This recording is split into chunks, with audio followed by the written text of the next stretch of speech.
Hello friends. आज हम बहुत ही इंटरेस्टिंग फिलॉसफी की एक प्रॉब्लम उसके ऊपर चर्चा करने जा रहे हैं। इसको एक पैराडॉक्स भी कहा जा सकता है। पैराडॉक्सेस होते हैं फिलॉसफी में जो कि फिलोसफिकल प्रॉब्लम्स होते हैं। उनमें कोई ऐसी कॉन्ट्रडिक्शन सामने आती है जिसको हमें दोनों एंड उसके दो सॉल्यूशन चार सॉल्यूशन सब सॉल्यूशंस में कोई ना कोई प्रॉब्लम जो है वो काफ़ी फंडामेंटल प्रॉब्लम सामने आती है। तो ऐसी ही एक प्रॉब्लम है जिसको पैराडॉक्स इस शिप ऑफ थीसिस के नाम से जाना जाता है। नाम कहाँ से आता है? बहुत ही पॉपुलर स्टोरी है एक एथेंस की कि एथेनियन लोगों के हीरो थे Theseus. He went on a long voyage and he killed a monster और वापस आते हैं तो उनकी जीत का जश्न इस रूप में मनाया जाता है in order to memorise that victory. Athenian लोगों ने उनकी याद में द शिप ही यूज्ड उसको प्रिजर्व करके रखा।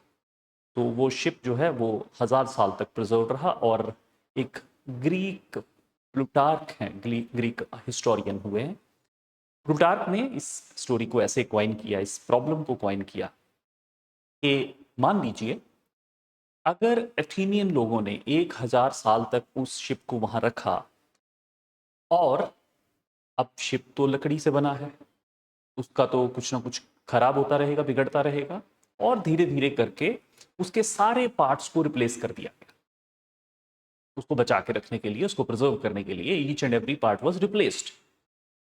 अगर each and every part replace हो गया तो क्या 1000 साल बाद जिस शिप को ये कहा जा रहा है कि हमने इसको संभाल के रखा है, ये थीसिस का वही जहाज है, क्या ये एक्चुअली वही जहाज है?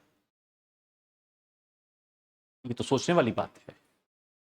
तो इस प्रॉब्लम को थोड़ा सा और अगर इलेबोरेट समझना हो या यूं कह लो कि इस प्रॉब्लम को थोड़ा सा अपने माइंड में, एक फिलोसफी में हम एक टूल यूज करते हैं जिसको बोलते हैं थॉट एक्सपेरिमेंट। तो इसका एक थॉट एक्सपेरिमेंट अगर करना हो तो वो कुछ इस तरह से हम कर सकते हैं। सपोज ये शिप था और 1000 साल तक इसको संभाल के रखा गया। अगर मैं कहूं कि 1000 साल को मैं थोड़ा सा सिंप्लीफाई कर दूं, थोड़ा क्वांटिफाई कर दूं, इजी हो जाएगा समझने के लिए, कि अगर मैं ये कह लूं कि शिप जो है वो 1000 प्लैंक्स से बना हुआ था, फट्टे यानी प्लैंक्स, वो जो वुडन प्लैंक्स हैं जिनसे शिप बना हुआ है, तो सपोज वो 1000 प्लैंक्स से बना हुआ है और हर साल एक प्लैंक रिप्लेस कर दिया जाता है। लेट अस से दिस, हर साल एक, मतलब एवरी ईयर, है ना, एक प्लैंक उसमें से चेंज कर दिया जाता है। तो हम कह सकते हैं कि शिप जो है वो, अब जिस दिन उसका फर्स्ट प्लैंक चेंज किया होगा तो ऐसा तो नहीं है कि उस दिन शिप बदल गया, वो अगले दिन कुछ दूसरा शिप हो गया, नहीं, वो तो वही शिप है, शिप ऑफ थीसिस स्टिल। एक साल बाद एक प्लैंक और चेंज कर दिया गया, 1 ईयर और 1 प्लैंक। इसी तरह 1 ईयर यहां 1 प्लैंक था। तो हर साल ऐसे अगर प्लैंक चेंज किया जाए, पहले साल एक फट्टा चेंज किया, शिप तो नहीं बदला, शिप तो वही थीसिस का शिप है, फिर दूसरे साल एक और फट्टा चेंज कर दिया, तीसरे साल एक और चेंज कर दिया, तो हर साल एक फट्टा सोचो चेंज कर दिया जाए और 1000 साल बाद उसके 1000 के 1000 फट्टे चेंज हो चुके हैं। तो जो 1000 साल बाद शिप है बिल्कुल देखने में वैसा ही है जैसा था, लेकिन सब फट्टे बदल चुके हैं। तो क्या ये अभी भी वही शिप है? ये क्वेश्चन था। अगर मैं इस शिप का नाम रख लूं ए, तो शुरू में अगर वो ship of thesis S T मैं उसको बोल देता हूं, तो मैं कह सकता हूं कि क्वेश्चन ये है कि एस टी इक्वल टू ए है या नहीं। ये हमारा क्वेश्चन है कि क्या शिप ऑफ थीसिस ए जो है ये वही शिप ऑफ थीसिस है कि नहीं। तो ये हमारा प्राइमरी क्वेश्चन बनता है। इस स्टोरी में एक हॉब्स, थॉमस हॉब्स, जिनको आप पॉलिटिकल फिलोसफी में मिल चुके हैं या मिलेंगे, वो इस क्वेश्चन का थोड़ा सा एक ट्विस्ट हॉब्स ने डाला। वो मैं बताता हूं कैसे। हॉब्स कहते हैं कि ऐसा मान लेते हैं कि शिप जो है, जो, अब मैं थोड़ा छोटा शिप बना लेता हूं, कि शिप जो थीसिस का था इसमें से दो रूट्स निकाल लिए उन्होंने कि एक रूट ये निकला कि शिप का एक एक फट्टा बदलता चला गया, राइट, और एक एक फट्टा जो है वो बदलता चला गया, लेकिन एंड में शिप ए जो है वो हमारे को मिलता है 1000 साल बाद, राइट। वो कहते हैं इसका एक और भी तो रूट हो सकता है कि जो फट्टा बदला, सपोज उस बदले हुए फट्टे को भी किसी ने संभाल लिया, ऐसा हम मान लेते हैं कि वो जो फट्टा इसमें से एक निकाला जाता था उसको कोई एंथुसियास्ट था जो अपने बैकयार्ड में खड़ा करके वहां भी वो एक शिप बना रहा था, और जो फट्टा जहां से निकलता था वहीं लगा के वो फट्टा जोड़ लेता था। तो उसी 1000 साल के अंदर इसका शिप भी धीरे धीरे बनता चला गया, और लास्ट में इसके पास भी एक शिप था, इसको हम शिप बी कह देते हैं। अब कहानी में ये ट्विस्ट है कि शिप ऑफ थीसिस कौन सा है, ए शिप ऑफ थीसिस है या बी शिप ऑफ थीसिस है या दोनों शिप ऑफ थीसिस है क्या? तो शिप ऑफ थीसिस जो है वो ए है या शिप ऑफ थीसिस बी है? अगर हम शिप ऑफ थीसिस को मानते हैं कि ए भी शिप ऑफ थीसिस है और बी भी शिप ऑफ थीसिस है, इसका मतलब दो शिप ऑफ थीसिस हो गए।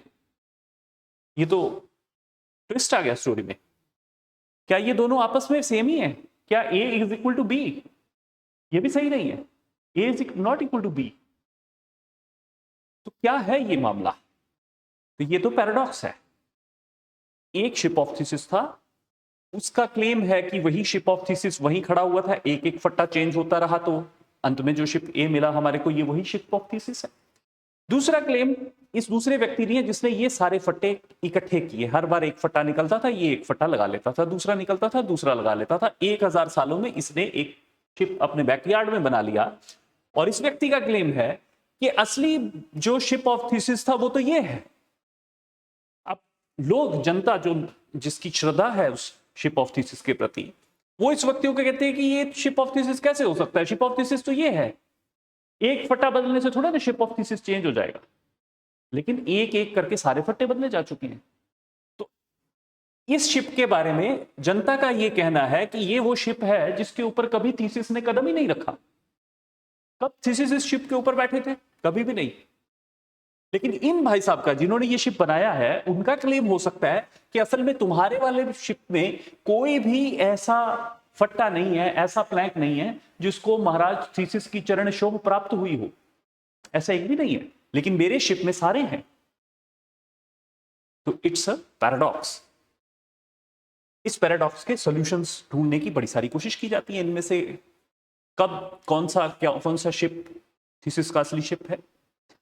तो इस पैराडॉक्स को थोड़ा सा समझने के लिए हमें इस पैराडॉक्स की अंडरलाइंग एजम्पशंस को समझना होगा। इसके पीछे हमारा मान्यता क्या है, हम क्या समझ रहे हैं। देखिए, बेसिकली दो एजम्पशंस हैं जो इस पैराडॉक्स के पीछे हमने बनाई है। Number one, assumption number one है हमने कि ऑर्डिनरी जो ऑब्जेक्ट्स हैं, ordinary objects survive gradual change. ये हमारी मान्यता है इसके पीछे। ऑर्डिनरी ऑब्जेक्ट्स जो है उनके बीच में ग्रेजुअल चेंज अगर कोई होती है तो ऑर्डिनरी ऑब्जेक्ट्स उसको सर्वाइव कर जाते। दूसरी हमारी मान्यता इनके पीछे है कि द थिंग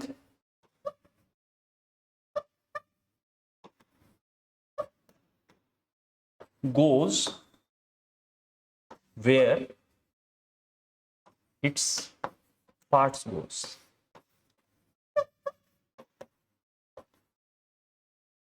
तो ये दो मान्यताओं के आधार के ऊपर ये दो शिप्स डिसाइड हुए हैं।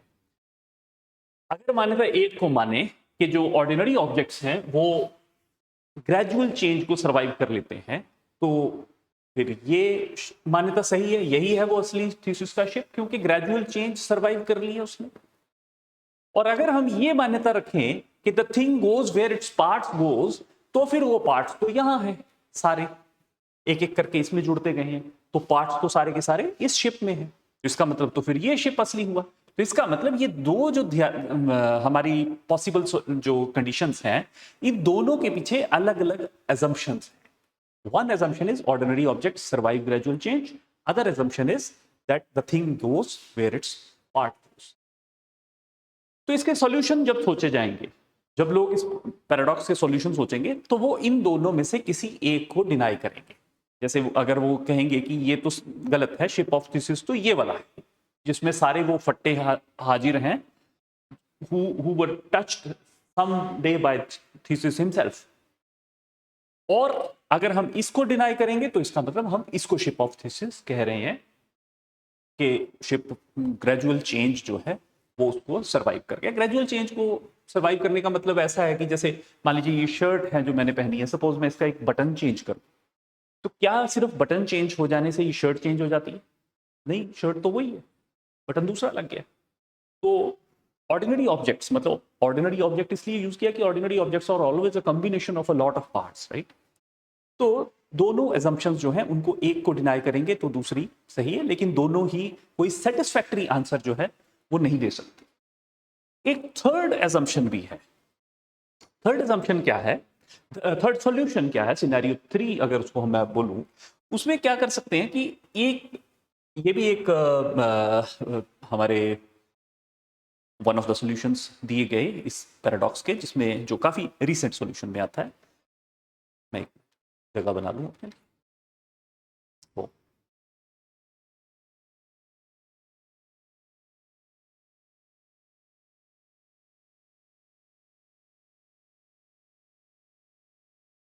तो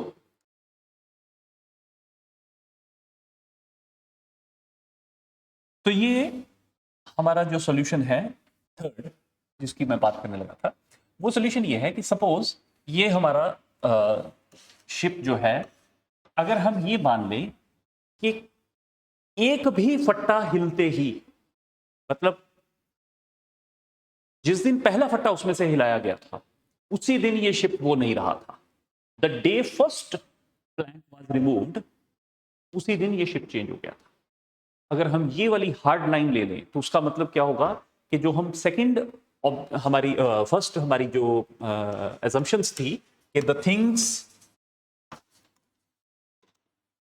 सर्वाइव ग्रेजुअल चेंज, हम सिर्फ इसको डिनाई नहीं कर रहे हैं, हम ये नहीं कह रहे हैं कि the things do not survive gradual change, ये नहीं कह रहे हैं। अगर हम ये कहें कि पहला फट्टा निकालते ही ये शिप बदल गया था, तो उसका मतलब हम ये कह रहे हैं द थिंग्स नेवर सर्वाइव, ये मेन वर्ड।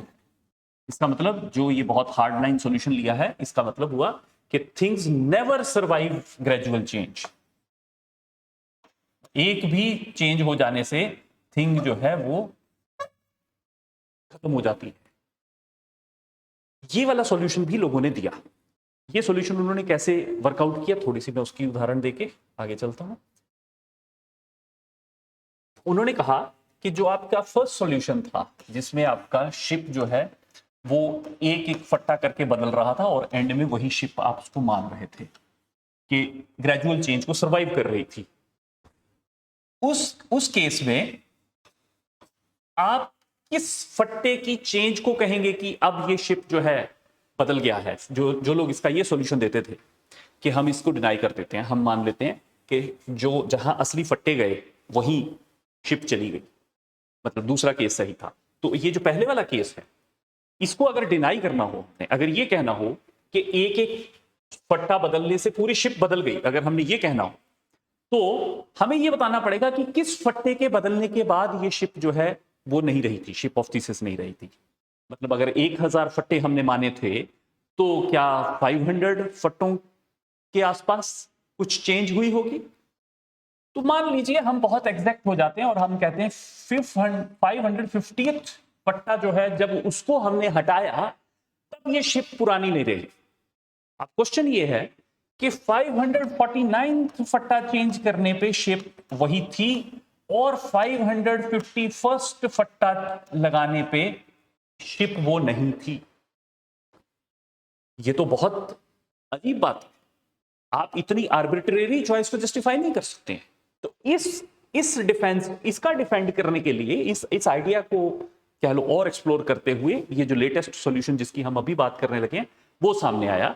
वो क्या कहते हैं कि हम बजाय कि ये मिडल कोई पॉइंट ढूंढे कि एनी आर्बिट्रेरी पॉइंट की 550 पे जाके शिप जो है वो चेंज हो गई थी, ये ढूंढने की बजाय क्यों ना हम ये मान लें कि जिस दिन पहला फट्टा चेंज हो गया था उसी दिन से शिप चेंज हो गई। तो उन्होंने कहा ये आर्बिट्रेरीनेस भी नहीं है, हम कह रहे हैं कि एक भी चेंज हो गई तो चेंज है, चीज नहीं है, वो पुरानी है ही नहीं। लेकिन इस सॉल्यूशन में भी एक प्रॉब्लम है। हालांकि सॉल्यूशन काफी पावरफुल है कि बजाय कि आप एक आर्बिट्रेरी 550th फट्टा लेना है या 540th फट्टा लेना है, उस पे चेंज होने से सारा शिप चेंज हो गया, ये आर्बिट्रेरी चॉइस की बजाय एक बहुत ही कांस्टेंट चॉइस की जिस दिन फर्स्ट चेंज हुई, एनी स्मॉलेस्ट चेंज हुई, तो वो चीज वो नहीं रही जो वो थी। एक भी फट्टा हिला तो शिप ऑफ थीसिस नहीं रहा, ये कुछ और शिप है, नया शिप है। लेकिन इसका मतलब और खतरनाक है। इसका मतलब ये है कि हम मान रहे हैं कि इन 1000 सालों में जितनी बार एक भी फट्टा बदला गया, पहले दिन पहला फट्टा बदला तो ये वाली शिप नहीं रही, नई शिप बन गई जिसमें एक फट्टा चेंज था। अगले साल एक और फट्टा बदला, इसका मतलब एक और नई शिप बन गई, यानी हमने 1000 सालों में 1000 नए शिप्स क्रिएट कर दिए। ये तो और भी ज्यादा आर्बिट्रेरीनेस में लीड कर रहा है। तो इसका मतलब इस प्रॉब्लम का कोई भी ऐसा सॉल्यूशन नहीं है जिसको हम सेटिस्फैक्टरी सॉल्यूशन बोल सकें। Every solution will have to compromise on one or the other part. किसी एक असम्पशन में या किसी एक एक्सपेरिमेंट में आपको पूरा सॉल्यूशन नहीं मिल सकता। That's why it is such a long living paradox. ये पैराडॉक्स आज तक अगर हम कहें कि सॉल्व ही नहीं हुआ और कभी नहीं होगा। तो इसका मतलब यह हुआ कि फिलॉसफी में हमारे सामने ऐसे पैराडॉक्सेस को डील करने का वक्त आता है जहां पे हमारा ह्यूमन डिसीजन, हम किस कंटेक्स्ट में कौन सी असम्पशन को वैलिडेट कर देंगे और किस असम्पशन को डिनाई कर देंगे, ये चॉइस हमारे पास है। वो चॉइस ही तय करती है आप किस सर्कमस्टांस में हो, आप किस माइंडसेट के हैं, आपकी इंटेंट क्या है, इंटेंशन क्या है आपका इसको सॉल्व करने का। तो ये सारी चीजें जो हैं वो काउंट करते हुए you can find a amicable या कह सकते हो वर्केबल या optimal solution to this problem. यही किया जा सकता है। हम इसको फिलॉसफी में रखते ही क्यों है? देखने में बड़ी टेक्निकल सी बात लगती है, शेप, फट्टा चेंज, 1000 प्रिजर्वेंस। फिलॉसफी में इसलिए रखते हैं, ये प्रॉब्लम ऑफ आइडेंटिटी का भी क्वेश्चन है। प्रॉब्लम ऑफ आइडेंटिटी मतलब शेप तो छोड़ो, मैं, हु एम आई। जैसे ये हु एम आई, ये 3 वर्ड्स जो हैं जैसे ही बोले जाते हैं उनमें साथ ही साथ यही प्रॉब्लम ऑफ आइडेंटिटी आ जाती है। सोचो इस शिप की जगह हम खुद हों और वो जो बदले जा रहे हैं वो पट्टे नहीं है, फट्टे नहीं है, प्लैंक्स नहीं है, वो हमारी बॉडी के माइन्यूट सेल्स हैं, मॉलिक्यूल्स हैं। सिनेरियो तो सेम है। हम भी, यही वो बच्चा है जो पैदा हुआ था, इसके सेल्स से वो एक एक करके सेल मरते जा रहे हैं, नए सेल बनते जा रहे हैं, और फिर वो बच्चा जो है वो आज बड़ा होके 25 साल का हो चुका है, 30 साल का हो चुका है। तो क्या ये वही बच्चा है जो पैदा हुआ था? Is it the same ship which was born? अब प्रॉब्लम आपको बहुत ही जिंदगी के नजदीक प्रॉब्लम ये लगती है, और इस प्रॉब्लम के साथ आपकी पूरी फिलॉसफी में बहुत कुछ जुड़ा हुआ है। अगर ये वही बच्चा है जो इस दिन पैदा हुआ था इन पेरेंट्स के घर में, तभी ये बच्चा उन पेरेंट्स की प्रॉपर्टी का वारिस हो सकता है। इसका मतलब जो लॉ के अंदर इनहेरिटेंस के क्वेश्चंस हैं वो इसलिए तब तक सॉल्व नहीं होंगे जब तक इसके लिए हम कोई जो हमने assumptions मानी थी उनमें से किसी एक assumption को, इसका मतलब ordinary things survive gradual change, इस assumption को हम सही मान रहे हैं, तभी हम कह रहे हैं कि ये जो बच्चा पैदा हुआ था वही 24 साल बाद, बावजूद उसके सारे सेल बदल चुके हैं, उसकी बॉडी के सारे पार्ट्स बदल चुके हैं, नए बन चुके हैं, तब भी ये वही बच्चा है जो पैदा हुआ था। इसलिए इसके माँ बाप की प्रॉपर्टी इसको दे देनी चाहिए। Same way legal personhood, law में जो आपकी आइडेंटिटी है as a citizen of this country, वही बच्चा जिसको पासपोर्ट इशू किया था छोटे होते सिर्फ 5 साल के लिए, अब उसको लॉन्ग टर्म पासपोर्ट मिलता है। क्यों मिल जाता है? सेम नाम से, सेम पेरेंटेज के साथ, क्योंकि हम एज्यूम करते हैं कि ये वही बच्चा है, कंटिन्यू कर रहा है। तो हमने फिलॉसफी के इस क्वेश्चन का एक एज्यूम्ड सॉल्यूशन अपने लिए माना, उसी पे कॉन्स्टिट्यूशन, उसी पे पर्सनहुड, उसी पे आइडेंटिटी टिकी हुई है। तो ये जो देखने में प्रॉब्लम बड़ी ऐसा लगता था जैसे दादा ने बच्चों को पहेली पूछ ली हो कि क्या सॉल्यूशन दोगे, देखें, मतलब ये सिर्फ एंटरटेनिंग नहीं है, इसकी इम्प्लीकेशंस हैं, इट हैज़ डीप इम्प्लीकेशंस। तो ऐसे ही छोटी छोटी प्रॉब्लम्स के साथ छोटी छोटी वीडियोस में मिलते रहेंगे। सब्सक्राइब करके रखिए हमारे चैनल को and watch fast. Thank you.